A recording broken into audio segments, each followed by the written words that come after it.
السلام علیکم۔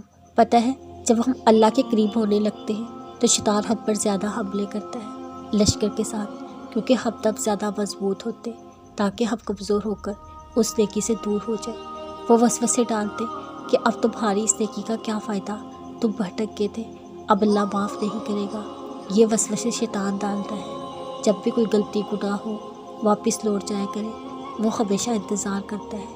وہ اللہ ہے، وہ بہت پیار کرتا ہے، کیونکہ شیطان ڈرتا ہے کہ ہم قریب نہ ہو جائیں اللہ کے، ہم لوگوں کو اس کے قریب نہ کرتے۔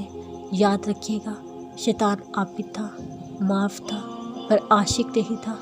عاشق ہوتا تو سجدے سے انکار نہ کرتا، محبوب کی بات کے آگے سر جھکا دیتا۔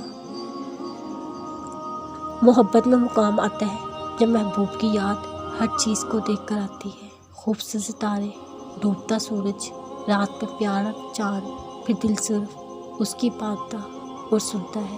اس کا ذکر، اس کی بات کرنا اچھا لگتا ہے۔ پھر کچھ مشکل نہیں لگتا، لوگوں کی فکر نہیں ہوتی، وہ کیا سوچیں گے۔ پھر زبان پر صرف ذکر اور دماغ میں حکم ربی کی بات نقش ہوتی ہے۔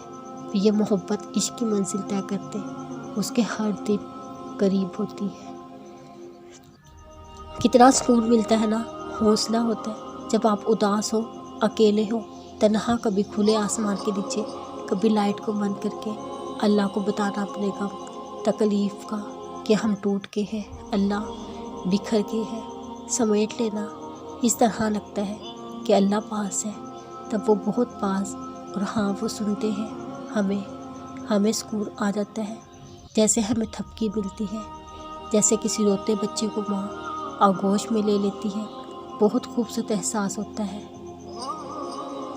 میں نے ایک جگہ بہت گہری بات پڑھی کہ جوانی میں سب سے زیادہ بے سکونی اور ذلالت کا سبب نامحرم سے محبت ہے، اور یہ حقیقت ہے۔ ہم نامحرم کی محبت سے کبھی سکون نہیں پا سکتے۔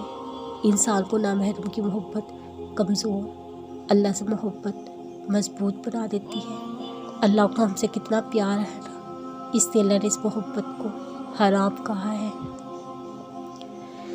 تھک گئے ہو، ٹوٹ گئے ہیں، کیوں پریشان ہوتے ہو؟ اللہ ہے نا، دیکھنا سب ٹھیک ہو جائے گا۔ غم بالکل سمندر کی لہر کی طرح ہوتے، لہر آئے گی، سارے غم بہا کر جائے گی، بس تم یقین رکھو اس رب پر، اس کے لیے کچھ بھی ناممکن نہیں۔ یہ قرآن تمام لوگوں کے لیے اطلاع نامہ ہے کہ اس کے ذریعے سے وہ ہوشیار کر دیے جائے، بخوبی معلوم کر لیں اللہ ایک ہی معبود ہے، تاکہ عقل مند لوگ سمجھ لیں۔